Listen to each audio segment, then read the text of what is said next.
आज देश में कहीं विपक्षी एकता का बात हो रहा है, सरकारें बन जाएगी। सरकार 74-75 में जो आंदोलन हुआ, एक सरकार बनी। कि विपक्षी नहीं, सारे लोगों का एकता हो, जो अच्छे लोग हों, एक प्लेटफॉर्म पर बने, भारत बने, स्वच्छ भारत बने।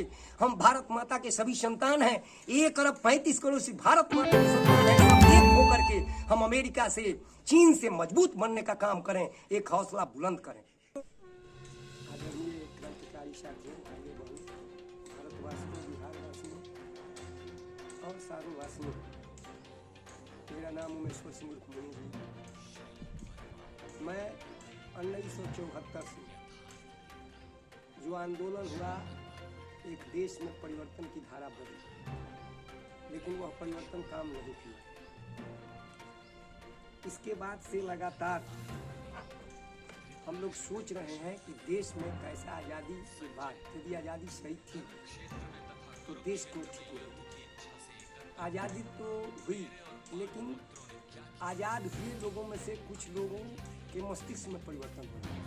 मित्रों, आज पूरा भारतवर्ष किस तरह से संक्रमित हो चुका है। कोरोना तो संक्रमण अलग है, लेकिन भ्रष्टाचार रूपी जो संक्रमण है इतना तेज हो चुका है कि आज देश रसातल में जा रहा है। हमारे दुश्मन देश जो है जिस तरह से आगे बढ़ रहे हैं, मैं फॉरेन पॉलिसी पर बोलना नहीं चाहता हूँ, लेकिन अफगानिस्तान में जो हम इतने सारे अपना कार्यकलाप किए, इसके बाद भी हमारे देश के नागरिकों की क्या स्थिति है अफगानिस्तान में जोड़ी है।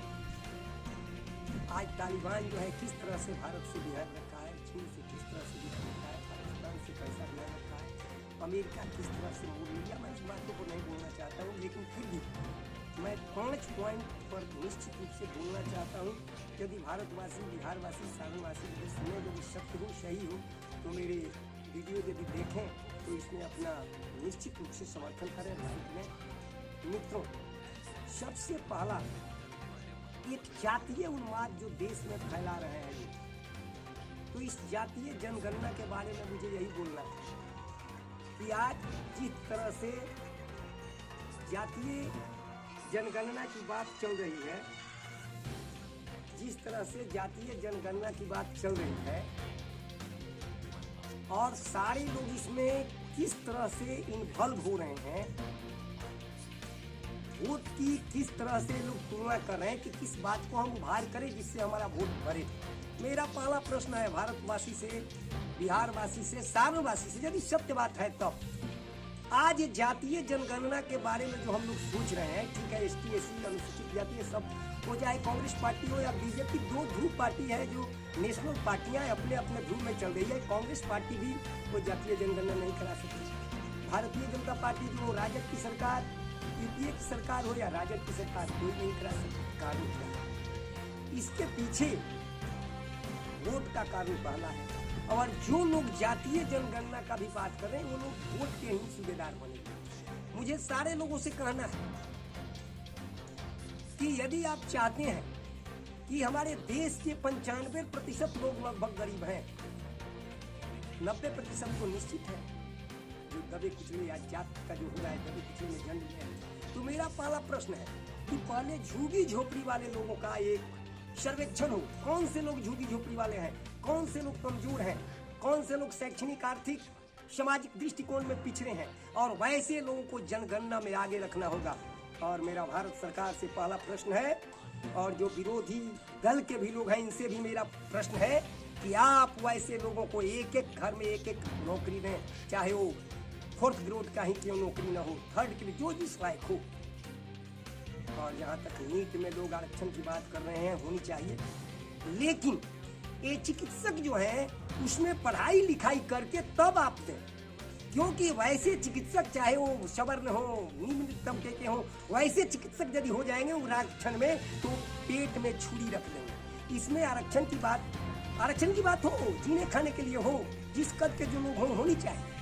लेकिन आप नीट में कहते हैं कि MBBS डॉक्टर में इसमें आरक्षण हो, तो इसमें आरक्षण होगा तो पेट में छुरी रहेगा।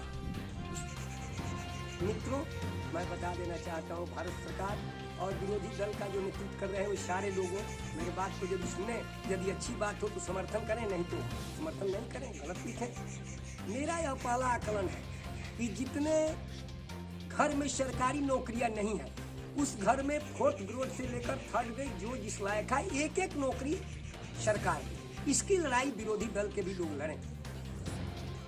और जातीय जनगणना में 33 से कितना उपजातियां हैं, ये सब तो होते रहेगा, आप लोग राजनीति करें। लेकिन जहां तक नौकरी का सवाल है, जहां तक रोजी रोटी का सवाल है, ये सरकार एक सर्वेक्षण करे कि किस घर में सरकारी नौकरी नहीं है, और जिस घर में नहीं है सरकारी नौकरी तो 4th ग्रेड का लोग का वैसे नौकरी दें जिसमें कभी सरकारी नौकरी नहीं हुआ हो। मित्रों, मेरा सबसे पहला सवाल है कि जातीय एक इस तरह से उन्माद फैला करके, सेंटिमेंट उभार करके वोट ले लेना कोई बड़ी बात नहीं है। नहीं तो कोई हिंदू का बात चला करके, कोई अगर पिछड़ा करके वोट लिया, लेकिन एक सुंदर बिहार, सुंदर भारत नहीं बन सकते। मेरा भी सपना था कि एक सुंदर भारत बने।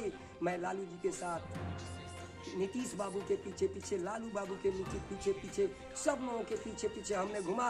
अटल बिहारी वाजपेयी जी को मैं आदर्श मानता था, उनके भी पीछे हमने घुमा। लेकिन आज क्या हो रहा है? अटल जी के नाम पर, महात्मा गांधी जी के नाम पर किस तरह से राजनीति चल रही है कि महात्मा गांधी के नाम को लोग भुला रहे हैं। महात्मा गांधी जी भी कहे थे, बोले थे 1931 में बोले थे, ये जात पात पर नहीं कुछ होना चाहिए, एक इसका हिसाब होना चाहिए। मित्रों, आज क्या हो रहा है देश में? तो ये पहला मुद्दा हमारा था कि देश जो जातीय विध्वंस में झोंका जा रहा है, इसको रोकना होगा। और सच्चे दिल से जो आर्थिक दृष्टिकोण, शैक्षणिक दृष्टिकोण, सामाजिक दृष्टिकोण, हम कहते हैं आरक्षण ही लीजिए। आरक्षण में किसको मिलता है? क्या वो झुग्गी झोपड़ी में रहने वाले लोग, जो कमजोर वर्ग के लोग, जो लड़के ग्रेजुएशन, हम तो कहते हैं कि जितने ST SC के लड़के हैं यदि वो ग्रेजुएट हैं तो उनका 4th ग्रेड का ही कहीं पानी चलाने में भी नौकरी दिया जाए। OBC में भी जो गरीब लोग हैं उनको नौकरी दिया जाए। शबर में भी जो झुग्गी झोपड़ी कमजोर लोग हैं उनको नौकरी दिया जाए, उनको विभिन्न प्रकार की सुविधाएं दी जाए। लेकिन क्या हो रहा है? How to gain the vote का बात हो रहा है। चाहे NDA के लोग हों, UPA के लोग हों, ये केवल how to gain the vote का बात कर रहे हैं। देश को सुंदर बनाने का सपना जो है पूरा नहीं हुआ। मित्रों, मैं बता देना चाहता हूँ, मेरी एक लंबी उम्र हुई और इस उम्र में भी जब तक मैं इस देश में रहूँगा, देश के एक एक लोगों के समाज सुधार के लिए, एक एक लोगों की सुविधा की लड़ाई मैं लड़ते रहूँगा। मित्रों, आज क्या चल रहा है देश में? ये पेगासस जो है, इस पर जासूसी करने का बाद ये जो खरीद हुआ, मैं पूछना चाहता हूँ भारत सरकार से कि पेगासस सॉफ्टवेयर का जो खरीद हुआ इजराइल से ही क्यों? इजराइल ठीक है बनाता है, इजराइल यदि किया है तो क्या देश की सुरक्षा के लिए हुआ है कि लोगों का देश हित में जो काम करने वाले लोग हैं क्या उनका जासूसी करनी है? इसकी जांच होनी चाहिए निश्चित रूप से। ठीक है, ममता बनर्जी ने एक जांच बैठाई है, संविधान की धारा के अनुसार बनाई है और निश्चित रूप से जांच होनी चाहिए मित्रों। और जांच में जो भी व्यक्ति दोषी हो उन पर कड़ा से कड़ा दंड। मैं तो अपने इतने दिन के जीवन काल में यही देखा है कि जांच होते हैं, लोग पकड़ में आते हैं, जेल जाते हैं, रुपये जो होते हैं, इतने घोटाले जो होते हैं वो रिफंड नहीं होते हैं। मेरा UPA और NDA के लोगों से एक सवाल है कि जो भी रुपये, देश के रुपये गद्दार लोग जो छुपा करके बैठे हैं, उन रुपयों का रिफंड होना चाहिए। ठीक है, कुछ रुपया का रिफंड हुआ, लेकिन निश्चित तौर पर जितना रुपया देश का घोटाला में गया उसका रिफंड नहीं हुआ, इसका रिफंड होना चाहिए। तो पेगासस जो है, इस पर जासूसी का जहाँ तक सवाल है, ये सॉफ्टवेयर जो खरीदा गया, ये क्या कारण? देश की सुरक्षा के लिए खरीदा गया या केवल जो राष्ट्र हित का काम करते हैं उनकी जासूसी करने के लिए खरीदा गया? मित्रों, यह मेरा प्रश्न है और यदि प्रश्न सही है तो इस पर आप मेरे वीडियो को देख करके इसको लाइक करें कि अच्छा मित्रों। तीसरी चीज है कि देश का क्या कारण है? अडानी जी जो है इस तरह से विदेशी पैसे लिया करके जो लगाए हैं, आप कहते हैं कि नहीं गलत लोगों के पैसे हैं, ये गलत लोगों के पूंजी का निवेश क्यों हुआ? और यदि निवेश हुआ तो भारत सरकार बचाने का काम क्यों कर रही है? कि अडानी जी जिस तरह से पैसे कमाने का काम कर रहे हैं, क्या देश के लोग किस तरह से गरीबी से, महंगाई से तंग हो रहे हैं? कारण है, मैं पूछना चाहता हूँ कि अंतर्राष्ट्रीय बाजार का मूल्य दिखा करके आप इतने पेट्रोल का दाम महंगा कर दिए। पेट्रोलियम मंत्री जो हैं उनको आपने डिजाइन दिलवाया, फिर नए पेट्रोलियम मंत्री बने, लेकिन कारण क्या है क्या जीएसटी से यदि देश की जनता को यदि लाभ होता है तो क्या कारण है कि आज तक जीएसटी पेट्रोल और डीजल पर नहीं लगा? मित्रों, यदि आप भारत के लोग, बिहार के लोग, सारण के लोग मेरे वीडियो को देखते हैं तो इसमें समर्थन करने का कार्य आप कीजिएगा। मेरा यदि गलत हो तो आप गलत लिख करके भेजें। ये नेताओं के चंगुल में पैसे जो जा रहे हैं, कारण यही है कि जो भी लोग होते हैं, चाहे पेट्रोलियम मंत्री हो, मैं तो कहता हूँ, मेरा चैलेंज है कि पोलिग्राफी टेस्ट हो कि किस तरह से पैसे लूटने का कार्य नेतागण करते हैं। आज पेट्रोल और डीजल महंगाई का कारण केवल एक ही चीज नहीं है, दूसरा चीज है कि जो रसायन मंत्री हैं, दवा के दाम किस तरह से बढ़ गए। आप कहते हैं कि गरीबों की सेवा करेंगे, और जो गरीब ये छोटी छोटी दवाइयाँ जो थी, इसके दाम किस अनुपात में बढ़ गया। मित्रों, कौन से लोग गरीब की सेवा करने वाले लोग हैं? मैं किसी एक व्यक्ति पर दोष आरोपित नहीं करना चाहता हूं, लेकिन जो भी पब्लिक सेक्टर का काम करने वाले जनप्रतिनिधि लोग हैं, ये सारे लोग सोचें कि what will be this country in future. मित्रों, मैं पूछना चाहता हूं, क्या हो रहा है आज देश में? कहीं विपक्षी एकता का बात हो रहा है कि सरकारें बन जाएगी। सरकार 74-75 में जो आंदोलन हुआ, एक सरकार बनी। मैं तो कहना चाहता हूँ कि विपक्षी नहीं, सारे लोगों का एकता हो, जो अच्छे लोग हों, एक प्लेटफॉर्म पर आवे और सुंदर भारत बने, स्वच्छ भारत बने। हम भारत माता के सभी संतान हैं, 1 अरब 35 करोड़ से भारत माता के संतान हैं। सब एक होकर के हम अमेरिका से, चीन से मजबूत बनने का काम करें, एक हौसला बुलंद करें। तो जहाँ तक राष्ट्रहित का सवाल है, ठीक है, अपना हित भी सोचें, बाल बच्चा परिवार का सोचें। यदि मेरी बात को आप समझते हो कि राष्ट्रहित का बात है, मैं मिशन सत्याग्रह को लेकर के चल रहा हूं, और निश्चित रूप से भ्रष्टाचार, हाउ टू चेक करप्शन, हमने जो बीड़ा उठाया है 1998 से लेकर के आज तक, इस बीड़ा को लेकर के चल रहे हैं। और इस बीड़ा को हमने उठाया जिसमें IAS IPS भी कुछ, सोनपुर मेला के मुख्य पंडाल से, जो एशिया का प्रमुख मेला है, वहां पर हमने कार्यक्रम किया। लेकिन मित्रों, आप सोचे, मेरे बातों पर जुड़े आप, मेरा नंबर भी है। और यदि मेरा सत्य बात है तो एक मिशन से जुड़ करके एक सुंदर भारत, सुंदर बिहार, इस सारण के धरती को सुंदर बनाने के लिए, लेकिन सारण के धरती का इतिहास है, जब जब परिवर्तन हुआ है तो हमारा इतिहास है कि सारण की धरती की मुख्य भूमिका हुई है। मित्रों, आपसे कहना चाहते हैं, मेरे वीडियो को आप देखें तो आप मिशन सत्याग्रह से जुड़े, और निश्चित रूप से सारण की धरती में वो आग है, वो आग निकलेगी, शांतिपूर्ण ढंग की आग होगी, और पूरे भारत में इसका छिटका जाएगा। मित्रों, सारण की धरती से आज ही नहीं, दधीची, ये दहियावा दधीची ऋषि का आश्रम है। दधीची ऋषि ने अपने हड्डी को गला करके और देश के सुरक्षा के लिए, देश के संप्रभुता के लिए उन्होंने आवाज उठाया, और उसका जो है डंका बजा। इसके बाद से बताते हैं, महात्मा गांधी भी सारण चंपारण उस समय एक थे, बितरावा में आए, और महात्मा गांधी जी भी सारण के धरती से शुरू किए। इसके साथ पुनः जब आंदोलन का आग भड़का तो जयप्रकाश नारायण जी, जो सारण के धरती के ही थे, एक परिवर्तन उन्होंने किया। लेकिन लोगों ने आपस में अपने हिस्से के लिए, अपने लाभ के लिए उस संगठन को तोड़ा। निश्चित रूप से मुरारजी भाई जब प्रधानमंत्री हुए, देश का समृद्धि, शिक्षा, सब चीज बड़ा, महंगाई घटी, लेकिन लोग आपस में राय से नहीं रह सके। अब वैसा परिवर्तन होना चाहिए।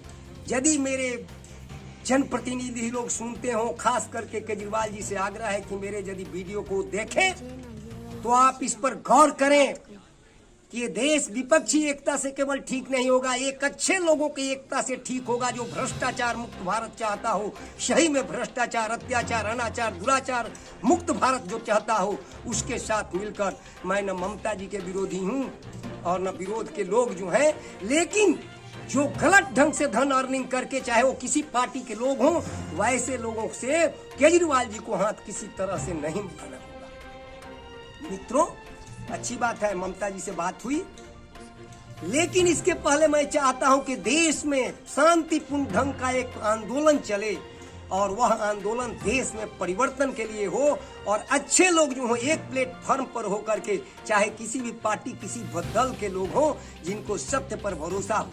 हमने तो निश्चित रूप से सत्य पर भरोसा किया और 16 दिन का उपवास किया। इसके पहले मीटिंग दिल्ली में हुई, उसके पहले बहुत सी मीटिंग चली और एक रुतबा बना कि सेकंड आजादी की हम लड़ाई लड़ेंगे। तो सेकंड आजादी की लड़ाई लड़नी पड़ेगी और हमारे केजरीवाल जी भी बोलते हैं कि सेकंड आजादी की लड़ाई लड़नी पड़ेगी। केजरीवाल जी भी एक सच्चे सुलझे हुए व्यक्ति हैं, दिल्ली को अच्छे ढंग से चला रहे हैं। दिल्ली में 2,500 रुपया पेंशन दे रहे हैं। क्या कारण है कि बिहार में नहीं मिल रहा है? पैसे की कमी है, यहाँ बालू की भी संपत्ति है। आज किस तरह से हो रही है मित्रों? तो यदि मेरा वीडियो सही हो आप देखें और निश्चित रूप से 24 के लिए विपक्षी एकता का जो कार्यकलाप चल रहा है होना चाहिए और जो भी लोग गड़बड़ हैं उसके विरोध में आवाज उठनी चाहिए और जिनके पास पैसे हो लूट का वो पैसे रिफंड होने चाहिए। मैं आदरणीय प्रधानमंत्री मोदी जी से भी रिक्वेस्ट करता हूँ, करबद्ध प्रार्थना करता हूँ कि आप यदुरप्पा जी का जांच करावें। आपने मुख्यमंत्री से हटाया, सही बात है, लेकिन क्या उन्होंने कितना करोड़ का गबन किया है उस पैसे पर आप उस पैसे को रिफंड कराने का बात सोचें। आदरणीय प्रधानमंत्री जी, आपने तो मुख्यमंत्री बनवा दिया, अच्छा काम किया। और इसके साथ साथ उत्तराखंड जहां तहां आप लोग बदलवा रहे हैं, कांग्रेस पार्टी की भी वही स्थिति है, कांग्रेस पार्टी भी वही काम कर रही है। तो मेरे कहने का अर्थ है कि जो सच्चे लोग हों, कांग्रेस पार्टी के लोग हों, भारतीय जनता पार्टी के लोग हों, यूनाइटेड के लोग हों, राजद के लोग हों, एक प्लेटफॉर्म पर होकर के इस सारण के धरती से आह्वान करें। और मेरा नंबर है, जो कांटेक्ट करना चाहे ये नंबर है। मित्रों, आज क्या हो रहा है?